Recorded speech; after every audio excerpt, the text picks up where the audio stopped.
Hello दोस्त, हम लोग पिछले क्लास में डेनिस ईस्ट इंडिया कंपनी के बारे में जानने का प्रयास किए थे और उनके बारे में हम लोग उनका व्यापारिक कोठी कहाँ कहाँ स्थापित हुआ था उसके बारे में समझेंगे। और आज के वीडियो में हम लोग वहीं से आगे की ओर बढ़ेंगे कि किस तरह इन्होंने अपना भारत में व्यापारिक कोठी स्थापना किया और कहाँ कहाँ स्थापित किया, उसके बारे में आज भी हम लोग कुछ समझेंगे और उससे आगे चलने का प्रयास करेंगे। तो चलिए सबसे पहले पिछले क्लास का कुछ रिवीजन कर लेते हैं और उनका सबसे महत्वपूर्ण व्यापारिक कोठी था यानी कि केंद्र स्थापित किया था उन्होंने कहाँ किया था दोस्त? तो उन्होंने श्रीलंका में उनका सबसे पहला व्यापारिक केंद्र स्थापित हुआ था। कब स्थापित हुआ था? तो 1619 में स्थापित हुआ था। उनका नाम क्या था दोस्त? तो उसका नाम था क्या? ट्रंकवे माली। क्या नाम था दोस्त? ट्रंकवे माली। ट्रंकवे माली। ट्रंकवे ट्रंकवे माली। ट्रंकवे माली का स्थापना कहाँ किया गया था? श्रीलंका में। ये क्या है दोस्त? श्रीलंका में। कब किया गया था? 1619 में स्थापना किया गया था श्रीलंका में। उसके बाद भारत में इनका जो व्यापारिक कोठी खुला था, व्यापारिक केंद्र खुला था, कब खुला था? 1620 में। कहाँ खुला था? तो तमिलनाडु राज्य में हुआ था। तमिलनाडु राज्य में स्थापित हुआ था। क्या नाम था? ट्रंकवे बार। क्या नाम था? भारत में इनका व्यापारिक कोठी पहली बार 1620 में खुला था। उसका नाम क्या था? ट्रंकवे बार। ट्रंकवे बार कब खुला था? 1620 में। यह कहाँ है? तो तमिलनाडु में है दोस्त। कहाँ है? तमिलनाडु में। तमिलनाडु में। कहाँ है? तमिलनाडु में। उसके बाद इनका व्यापारिक केंद्र केरल की ओर स्थापित हुआ था। वह कब स्थापित हुआ था और उसका नाम क्या है? तो उसका नाम है इक्वाटोर। क्या नाम था दोस्त? इक्वाटोर। इक्वाटोर। इसका स्थापना डेनिस ने कब किया था? तो इसका स्थापना डेनिस ने 1670 में किया था। उसके बाद पश्चिम की ओर याद, उसके बाद किधर? उसके बाद सॉरी, पश्चिम की ओर नहीं, उसके बाद पूरब की ओर उनका महत्वपूर्ण व्यापारिक केंद्र कौन था? श्रीरामपुर। क्या था? श्रीरामपुर। कहाँ था? श्रीरामपुर। श्रीरामपुर कहाँ था? पश्चिम बंगाल में श्रीरामपुर था। श्रीरामपुर का स्थापना डेनिस लोग कब किए थे? तो 1755 में किए थे। कब किए थे दोस्त? 1755 में श्रीरामपुर व्यापारिक केंद्र का स्थापना किया था। किसने किया था? तो डेनिस ईस्ट इंडिया कंपनी ने। उसके बाद इनका जो ध्यान गया, कहाँ गया? फ्रेडरिक इनका उसके बाद ध्यान कहाँ गया दोस्त? तो अंडमान निकोबार। अंडमान निकोबार में फिर इनका एक व्यापारिक केंद्र स्थापित हुआ। उसको क्या कहा गया? फ्रेडरिक द्वीप।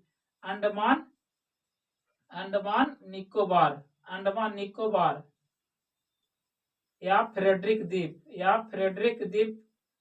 फ्रेडरिक फ्रेडरिक द्वीप में इनका स्थापना हुआ। क्या? व्यापारिक केंद्र का हुआ था या 1756 में स्थापना इन्होंने किया इसका। इसका 1755 में और इसका स्थापना कब किया दोस्त इन्होंने? तो 1756 में किया। अब यहीं से हम लोग आगे की ओर समझते हुए चलते हैं और बोर्ड पे लिखे गए उसके माध्यम से आगे की ओर चलते हैं और समझने का पूरा विस्तार में हम लोग प्रयास करते हैं। तो हम लोग क्या स्टार्ट किए थे? Danish East India Company. तो चलिए पढ़ते हैं और समझते हैं। डेनमार्क का भारत में पहला किला कौन था? डेंसबर्ग फोर्ट था। क्या नाम था दोस्त? डेनमार्क ने जो अपना पहला किला स्थापना किया था भारत में, उसका नाम क्या था? तो डेंसबर्ग फोर्ट था। Danish East India Company piracy. Piracy में क्या होता है? नकली सामान का उत्पादन और उसका क्या करना? बाजार करना, बेचना करना, पायरेसी कहलाता है। तो Danish East India Company piracy यानी कि नकली सामान उत्पादन से बदनाम हो गए, जिससे निरंतर घाटे होने के कारण इसे बंद कर दिया गया। क्या कर दिया गया? बंद कर दिया गया। यानी जो डेनिस ईस्ट इंडिया कंपनी जो थे वह पायरेसी यानी कि खराब सामान उत्पादन करते थे और बेचते थे। तो जो भी व्यक्ति अगर खराब सामान बेचेगा या जो भी कंपनी खराब सामान उत्पादन करके बेचेगा तो उसका कंपनी थोड़ी ज्यादा समय तक चलेगा, जिसके कारण डेनिस ईस्ट इंडिया कंपनी का जो घाटा हुआ निरंतर होता चला गया और इनका जो कंपनी गया वह ठप हो गया, जिसके कारण यह कंपनी को बंद कर दिए। फ्रेडरिक फोर ने कंपनी का नाम बदलकर फ्रेडरिक फोर, एक वहां के कौन थे? राजा थे। कौन थे? या राजा थे, शासक थे, जिन्होंने इनका नाम क्या है? Frederick four. इस कंपनी का नाम बदलकर क्या किया था? एशियाटिक कंपनी किया था। क्या किया था? एशियाटिक कंपनी किया। और भारत के साथ व्यापार पुनः प्रारंभ किया। भारत ये तो बंद कर दिए थे डेनिश लोग, लेकिन फ्रेडरिक फोर क्या थे, शासक थे। इन्होंने क्या किया, एशियाटिक कंपनी किया, इसका नाम चेंज करके, और भारत में पुनः क्या किया, इसका व्यापार स्थापित किया।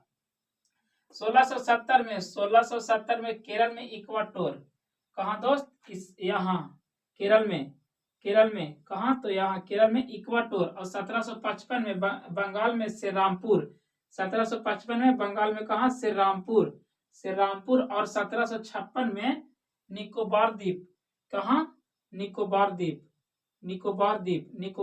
द्वीप पर अपना व्यापारिक केंद्र स्थापित किया। ठीक है, कौन किए, तो फ्रेडरिक फोर ने किए, यानी कि डेनिश लोग ने किए।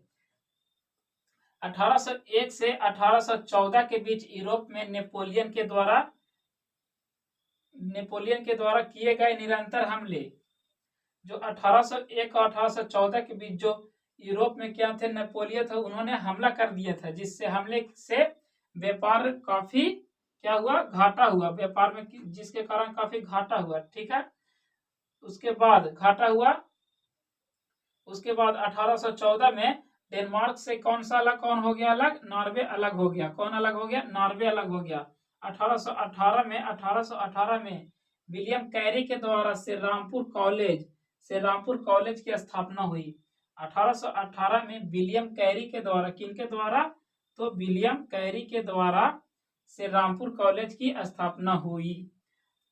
तो इस वीडियो में हम लोग, आज के वीडियो में इतना ही चलेंगे। नेक्स्ट वीडियो में हम लोग देखेंगे क्या कि किस तरह डेनिश ईस्ट इंडिया कंपनी का पतन हुआ, और उसको हम लोग कल पूरा समाप्त करने की कोशिश करेंगे। तो इस वीडियो में बस इतना ही दोस्त, मिलते हैं नेक्स्ट वीडियो में आगे की ओर।